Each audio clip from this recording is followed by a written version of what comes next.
Welcome to జనం కోసం journalism news. ఈ రోజు గురు పౌర్ణమి సందర్భంగా హనుమకొండ పట్టణంలోని కేయూసీ రోడ్ యాదవ్ నగర్ నందు శ్రీ గజానన్ సహిత శ్రీ షిరిడి సాయిబాబా మందిరం నందు గురు పౌర్ణమి వేడుకలు అంగరంగ వైభవంగా జరిగాయి. ముఖ్యంగా నూతన ముఖద్వార ప్రారంభోత్సవం జరిగింది. ఇటు నూతన ముఖద్వార దాత కెఎం సుగ్నాకర్ రావు, ధర్మపత్ని సావిత్రిదేవి మరియు కుటుంబ సభ్యులు మండపానికి ఆర్థిక సహాయం అందించారు.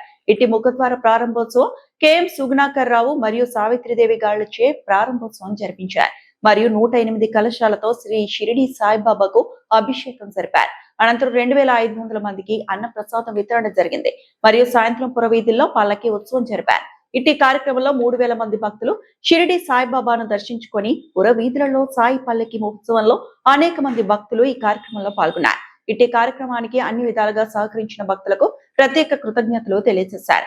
ఈ కార్యక్రమం శ్రీ గజానన్ సహిత శ్రీ షిరిడి సాయిబాబా మందిరం యాదవ్ నగర్ వారు నిర్వహించారు. గజానన్ సహిత శ్రీ షిరిడి సాయిబాబా మందిరం కమిటీ వారు ఇట్టి వేడుకల్లో పాల్గొన్న భక్తులకు కృతజ్ఞతలు తెలియజేశారు.